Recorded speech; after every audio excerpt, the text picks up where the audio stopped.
¿Qué tal? Buenos días, les saluda Joel Renzo Lajo Farías. Mi código de estudiante es U2019-18662. Hoy día vamos a desarrollar lo que es el examen final de lo que es el curso de evaluación de proyectos. ¿Sí? Entonces, por mi parte voy a iniciar con la pregunta número 1. Luego de haber desarrollado lo que corresponde al ejercicio entregado, vamos a analizar que en el tercer periodo, en el tercer año, es donde aparece lo que es el monto negativo, que se debe por una inversión de capital necesario que indica el problema, ¿no? Debemos aclarar que entonces el negativo no es por una mala gestión que se esté realizando en la inversión, sino por un ingreso de capital necesario. Entonces, vamos a presentar algunas alternativas para poder defender o mejorar esa proyección que se tiene, ¿no? Para que no aparezca ese negativo en nuestro ejercicio. Como primera alternativa podemos tener que, según lo que indica la teoría, debemos maximizar los ingresos de los 2 primeros años. Entonces, para poder maximizarlo, proponemos que los pagos que se tienen de obligaciones con los bancos, de préstamos, no se amorticen en los 2 primeros años y se pida lo que es un periodo de gracia. Esto es que posteriormente, a partir del cuarto año, ya vamos a tener lo que son ingresos positivos por encima de 1 millón. Entonces, es favorable que esos primeros 2 años se muestren como positivos. Ahora, también podemos indicar una alternativa adicional, es que en el tercer año se pida un préstamo con la misma tasa que se está manejando, es decir, con el mismo WAP. También con el mismo porcentaje de participación del préstamo, 60 y 40% para accionistas. Con esto buscamos no presentar lo que es un monto negativo en lo que es nuestro tercer año, ¿no? Además, en lo que refiere a una alternativa adicional, lo que podemos indicar es que solicitemos un préstamo netamente con el banco, ya no con lo que refiere a los accionistas. Entonces vamos a buscar lo que es un porcentaje menor al 8%, ¿no? Que es lo que nos plantea el ejercicio. Entonces, así va a favorecer a lo que es el tercer año a esta inversión, ¿no? De salsas. Entonces, con estas alternativas se busca que la empresa genere mayor valor y sea más atractivo a los inversionistas. ¿Sí? Les agradezco. Buenas noches, yo le voy a contestar la pregunta número 2. En el proyecto hay dos variables que son interdependientes, que serían el precio y el costo. Analizaremos en cada una de ellas cómo todo esto, así como analizaremos también la desviación estándar, la tasa de interés, entre otros. Para el cálculo del precio y el costo analizaremos el ají amarillo, que es el que mayor proporción de ventas tiene en el proyecto. Realizando ese análisis, el precio del ají amarillo tiende a caer o puede caer hasta el 12.72%, es decir, una disminución de un precio en 90.58%, lo cual demuestra que el proyecto es bastante robusto ante esta caída de esta variable. Financiar todo el proyecto con una deuda superior al 94% generaría el flujo de caja de inversiones negativos. Y bueno, es decir, este proyecto sí presenta un impacto en el valor presente neto, si es que requiere financiar toda esta deuda. En cambio, generaría un incremento de valor si es que todo lo que financian es de su propio capital. En el caso de la tasa de interés, para el BPN del inversionista resulte negativo, tendría que subir al 7%, y lo cual sería imposible en el mercado.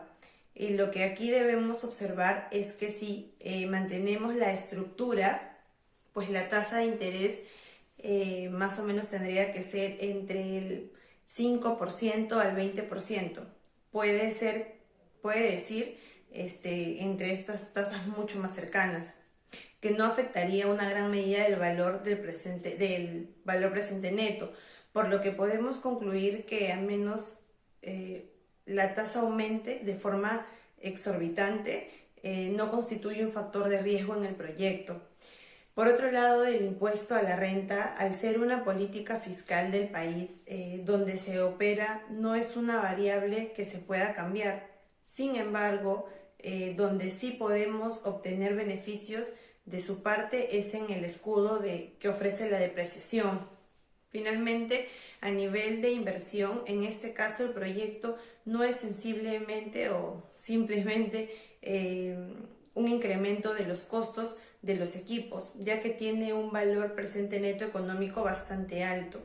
Más o menos estamos hablando de 5 millones. Lo que se podría decir aquí es que habría que seleccionar adecuadamente los proveedores de estos equipos para poder mejorar así los precios y poder obtener un mayor valor presente neto. A continuación doy pase a mi compañero. Buenas noches, profesor. Mi nombre es Sandra Treyes, mi código es U2016-00303. La pregunta que me tocó responder fue la número 3 y en función del proyecto presentado, ¿cuál considera usted razonamiento lógico y fundamentos para determinar el COC bajo el método del CAP? Adicionalmente, analizar la interdependencia entre cada una de las variables. En el proyecto tenemos lo siguiente, ¿no? La determinación del COC, ¿no? Y para esto necesitamos cuatro datos importantes, ¿no? Como es la tasa de libre riesgo, la beta apalancada del proyecto, la prima de riesgo mercado y el riesgo país. Tenemos una fórmula, ¿no? Para poder hallar el COC, que es igual a la tasa de libre riesgo más la beta apalancada por la prima de riesgo de mercado más el riesgo país, ¿no? Respecto al Perú, Estados Unidos y el resto de países han sido afectados por la pandemia y eso ha originado la cuarentena y el encierro de cada una de las personas en sus casas y bueno, los negocios. Esto ha modificado a gran escala sus economías como su percepción en los mercados financieros. En el Perú, nuestro riesgo ha aumentado actualmente a 1.44, sin embargo, es el más bajo de la región, ¿no? Seguido de Colombia y México. El índice MBI, por sus siglas, en inglés, Emerging Market Bond Index Plus, es el indicador más utilizado para medir el rendimiento de la deuda externa. Usualmente se considera a los bonos del Tesoro de Estados Unidos como la deuda libre de riesgo. El indicador MBI se mide en función de la diferencia del rendimiento promedio de los títulos soberanos peruanos frente al rendimiento del bono del Tesoro estadounidense. Con este dato numérico pues se estima el riesgo político y la posibilidad de que un país pueda incumplir en sus obligaciones de pago a los acreedores internacionales. Como nosotros,